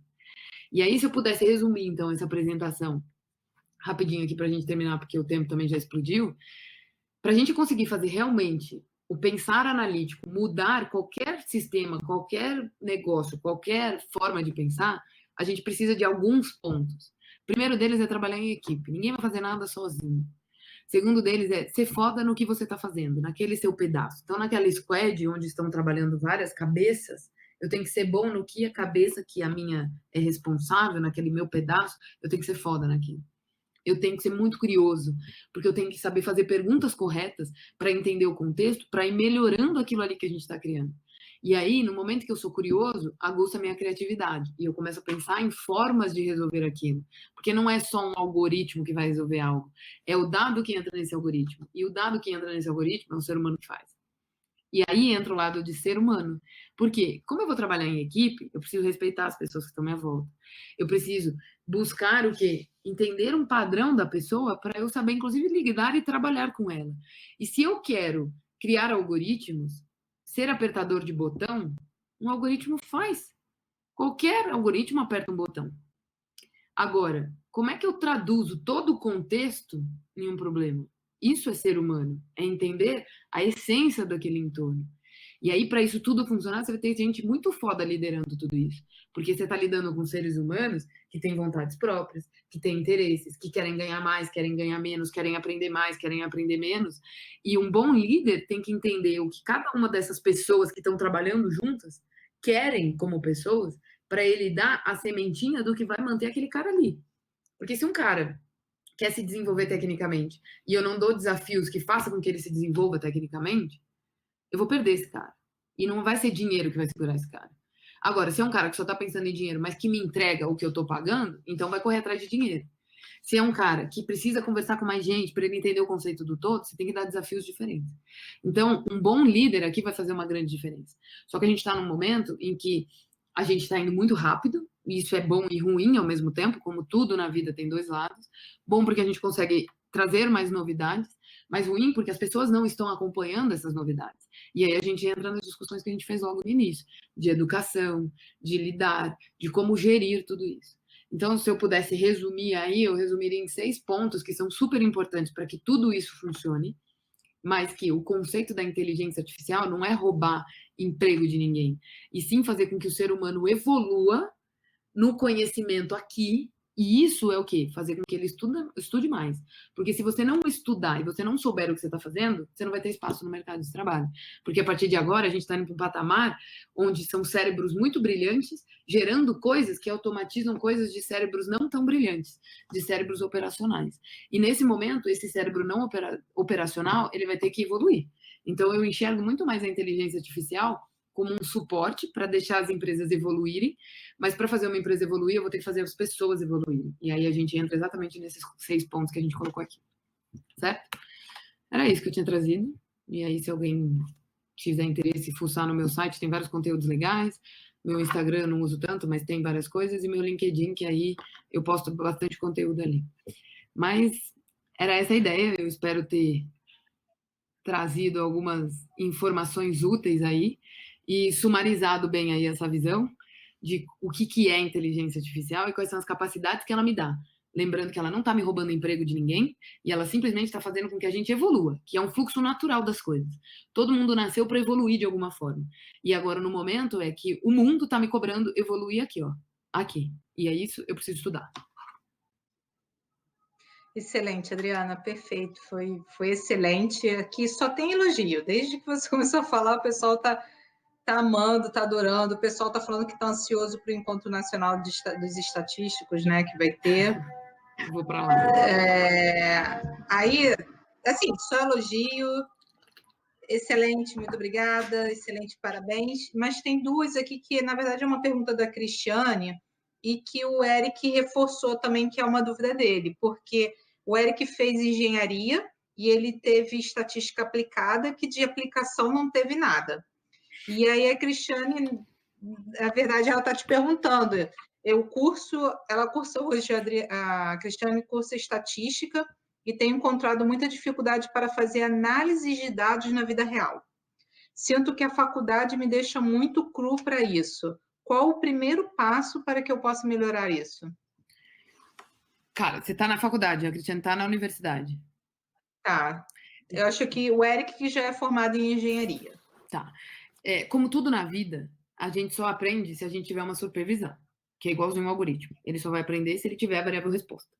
Então, se você está na universidade, coloque-se no lugar do estudante. Você precisa de alguém para te orientar. Então, vai procurar alguém que você acha foda e pede ajuda para essa pessoa.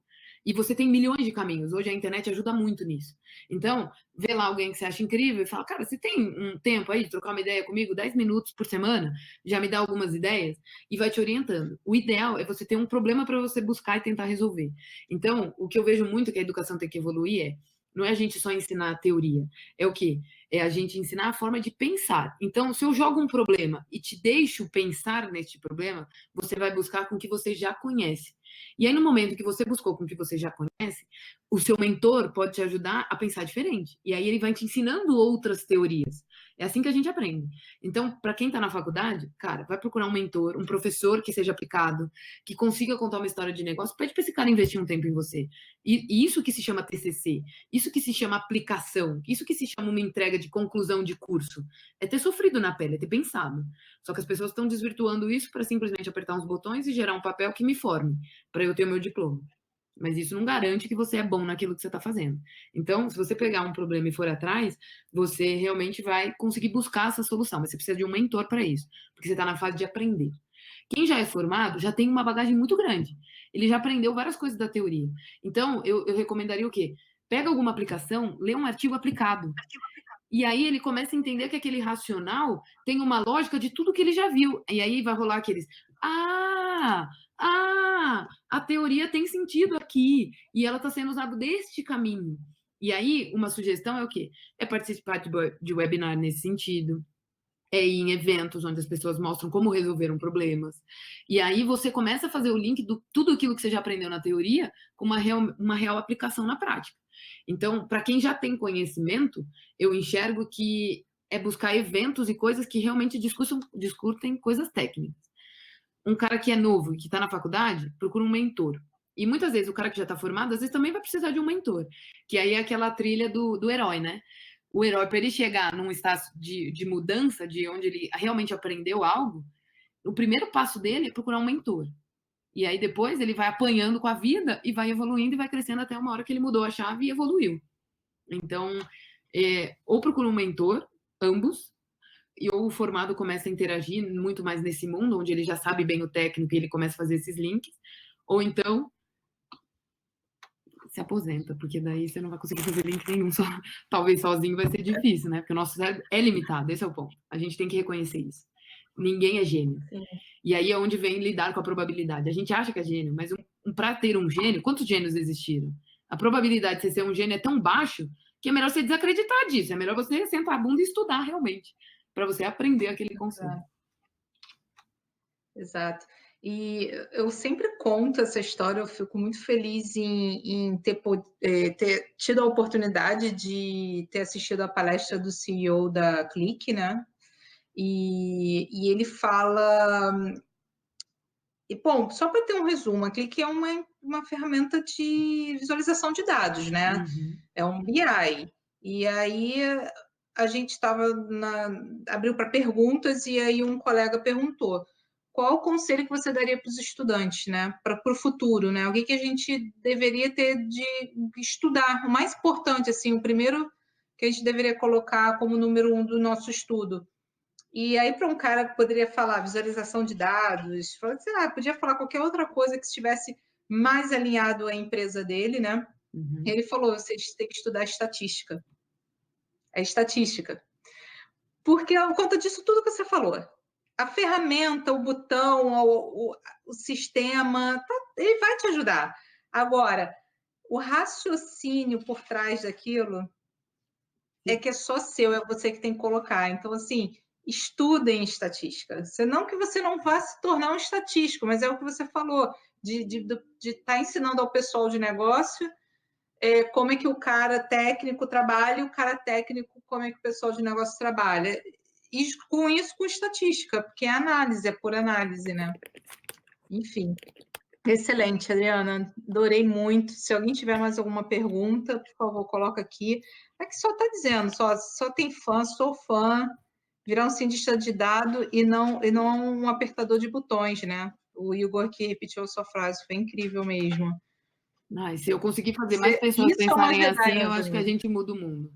Porque a gente tem que entender o que a gente está fazendo. Eu não aguento mais ver gente falando que fez curso de Python e que é cientista de dados, gente. Eu também, eu tenho essa mesma...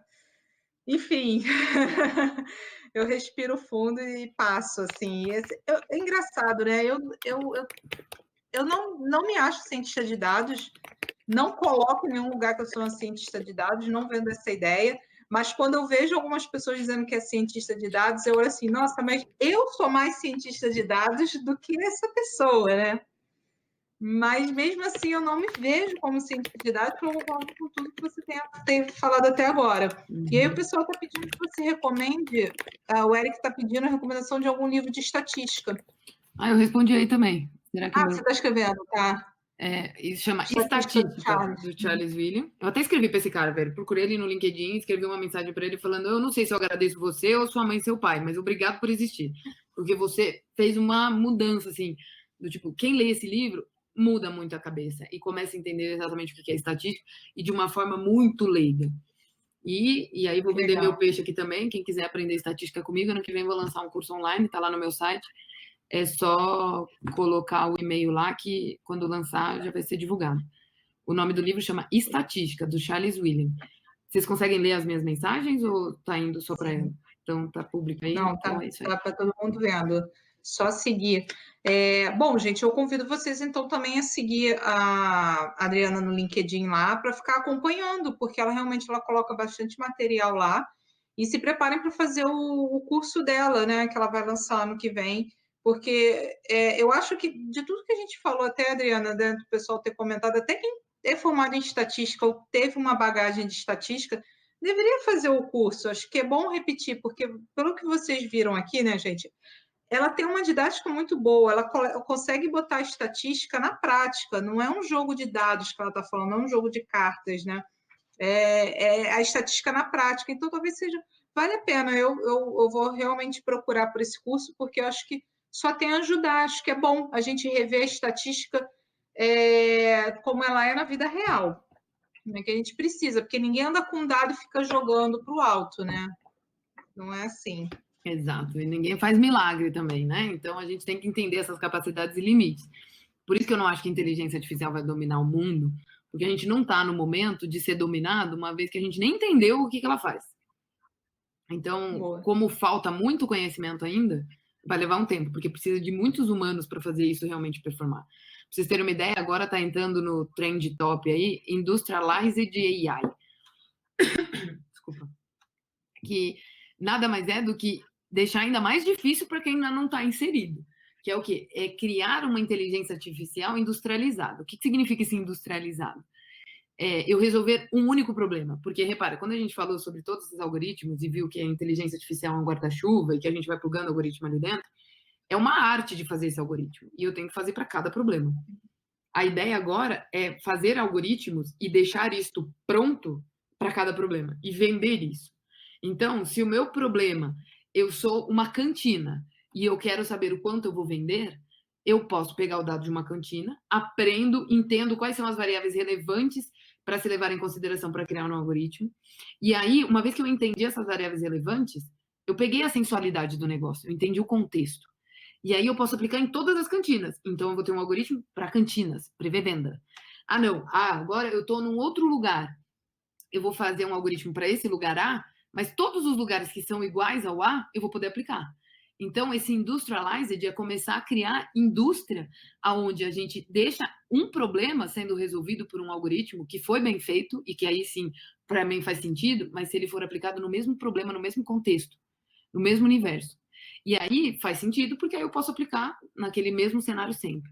Então, eu já vejo muitas pessoas começando a discutir sobre isso, não é muita não, foram poucas, mas já é um tema que está começando a surgir, e daqui a pouco são novas palavras que vão surgir, e as pessoas não conseguiram nem entender o que é AI, para daqui a pouco estar falando de industrialized de AI.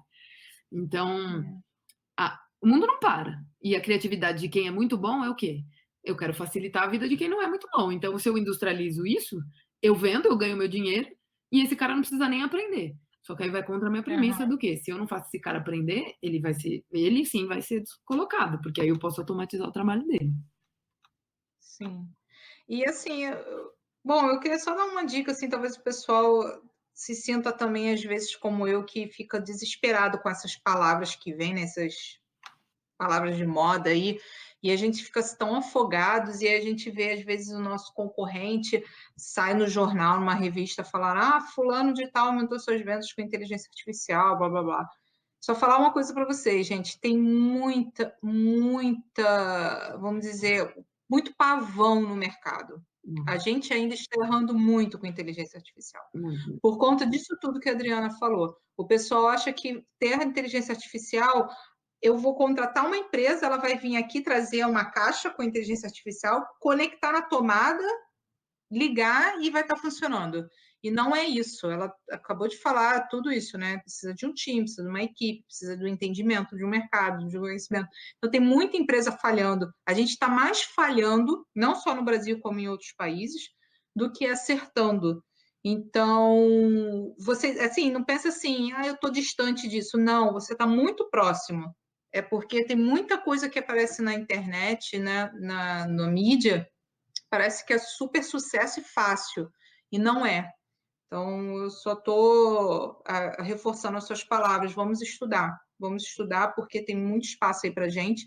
Não tem. Na verdade, está com falta de pessoas boas no mercado. Não pense que você vai ficar desempregado. Na verdade, as empresas estão sem pessoal bom no mercado para contratar. Então, estudem. E sofrendo, só para você ter uma ideia. Eu tenho uma amiga que foi promovida agora e assumiu uma área de risco da Sky. ela está com 10 vagas, não acha. Eu tenho um amigo que é diretor lá no Bradesco, ele está com 60 vagas, não acha. Nossa! E para qualquer um que você pergunta, tem vaga aberta e não acha gente boa. Porque chama para entrevista, o cara chega lá com o peito cheio, sou cientista de dados, sou foda, você faz uma pergunta, o cara não consegue responder, porque ele sabe apertar o botão. Então, a ideia é isso mesmo que você falou, estudar, estudar, estudar e entender as essências, entender os porquês. Porque aí eu tive no meetup ontem na Claro, e foi sensacional que tava um cara lá, que chama Flávio, e ele é incrível esse cara, Flávio Gandor. Ele é médico, formou em medicina, e aí ele foi entrando no mundo de dados, e ele se rendeu à computaria, como ele fala. E o que ele diz, assim, ele fala, é a frase dele, a gente está usando muita inteligência artificial, esse negócio viralizou, mas a gente está focando só no artificial, ninguém está usando a inteligência. E o artificial não gera inteligência sozinha. Então, a gente precisa ser inteligente, que é o quê? Sentar a bundinha lá e não ficar só 2 horas. É ficar muito tempo estudando. Então, eu acho que o grande problema do Brasil hoje é a educação. E a gente só vai mudar se a gente tiver motivação. E cada um tem a sua própria motivação. Isso depende muito mais do indivíduo do que do meio. Então, não, senta e estuda o que tem de material, o que tem de livro, e óbvio que tem um monte de porcaria e tem um monte de coisa boa. E aí, na hora que você vai aprendendo, você vai trocando ideias, por isso que eu acho que é muito importante esse lance de compartilhar e conversar com pessoas, você vai vendo o que faz mais sentido, o que é mais lógico. Porque assim como na medicina, quantas vezes você já foi no médico, o médico falou que você está morrendo, o outro falou que você está tudo bem, que não tem problema nenhum, e o outro falou que você está meio morto. Cada um tem uma visão, porque o conjunto de dados, é o que eu falo sempre para todo mundo, ele é um lado de uma coisa. Isso aqui é um celular, certo? Só que se você olha daí, você está vendo o logo da minha empresa, você está vendo meus cartões de crédito e um negócio de segurar. Você não está vendo um celular, nitidamente.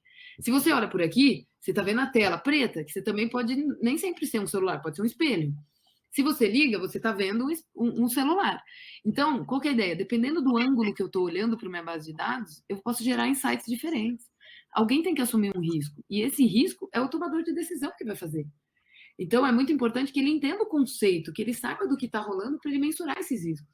Porque na vida a gente só ganha dinheiro uma vez que a gente entende o risco e vai investindo no lugar certo. Então, eu acho que, bom, tudo se resume a algum tipo de algoritmo, porque o nosso cérebro é assim. Mas se eu não sei como ele está pensando, eu não consigo tomar uma decisão. Sim. Eu vou tentar achar aqui a história do elefante, que eu tenho um link aqui. Os cegos e o elefante. Eu vou botar para o pessoal que fala exatamente isso que você falou, né? É um conto, acho que eu posso dizer assim, que foi escrito em 1816, 1800 e alguma coisa, que acho que conta muito essa história que você está falando do lado, né? Pois só para o pessoal ficar sabendo aí da história dos cegos e o elefante, depois vocês leiam. O Eric está falando que a estatística, quando bem aplicada, é incrível. Eu cheguei a ler um artigo que fala da aplicação da correlação na recomendação de série da Netflix. Acredito que, por dedução, o conceito deve ser aplicado para a recomendação de livros do mesmo assunto no site da Amazon. Sim. E eu vou fazer, na verdade, o seguinte, eu vou fazer a última pergunta, que é da Cristiane. Eu vou pedir que você responda e dê suas palavras finais para a gente já encerrar esse webinar, infelizmente, porque está muito bom. A Cristiane está perguntando o que vocês acham desse boom de procura por profissionais de estatística. Eu, como estatista, acho ótimo, mas eu acho preocupante porque a gente não... E aí eu, como presidente do CONRE, acho preocupante porque a gente não tem recurso. Então, um dos papéis de um conselho é fiscalizar. E como que eu vou fiscalizar algo que, se eu chego para alguém e vejo lá, tem um cara X que não é formado em estatística, ele está fazendo estatística sem saber as essências e as premissas, e eu vou lá e atuo, você não pode fazer isso, porque um conselho tem esse dever, né?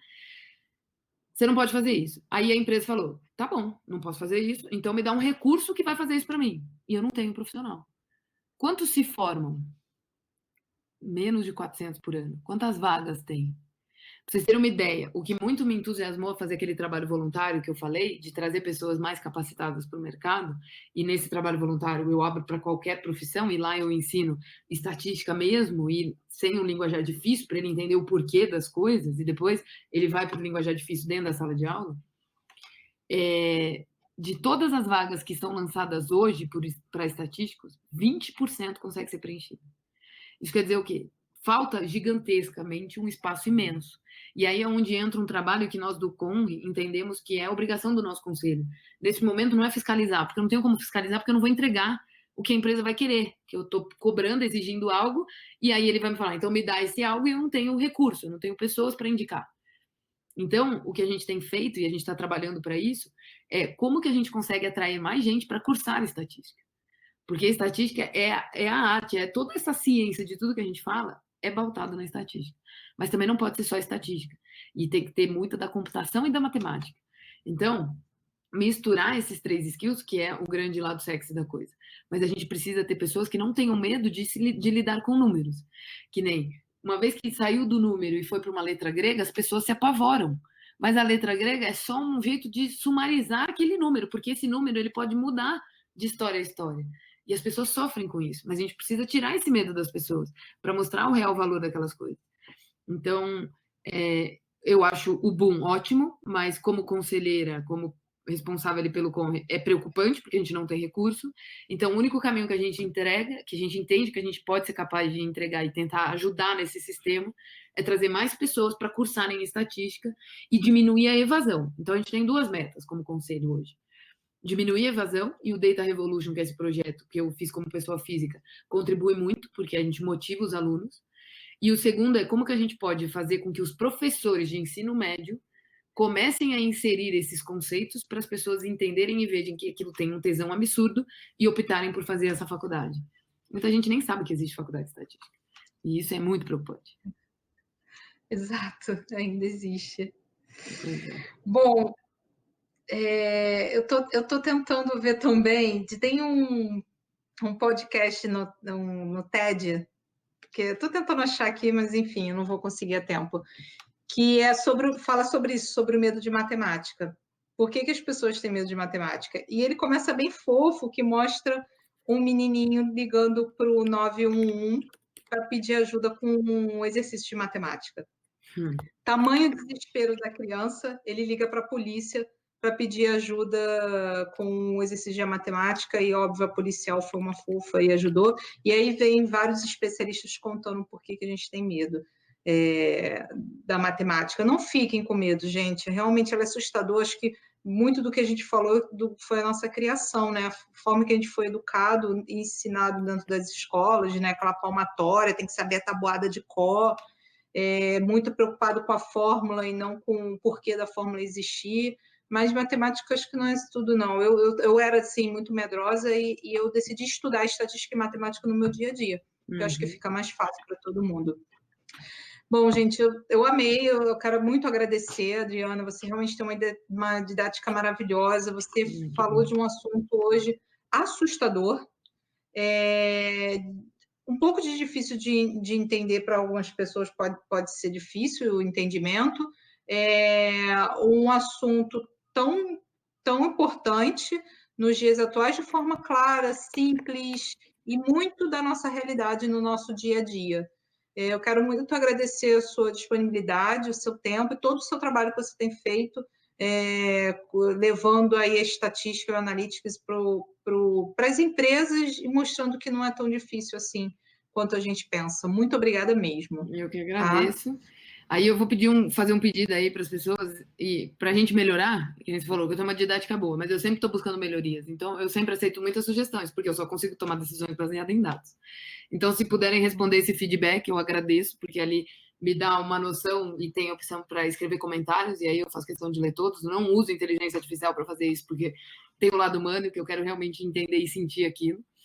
E numa vez que você responde ali para mim, você entra no meu mailing, você tem uma opção lá de quero ou não quero receber coisas, e ano que vem eu vou começar a colocar muito mais coisas no ar para ver se a gente consegue mudar isso de uma forma mais divertida, né? Que é o meu lema, aprender se divertindo.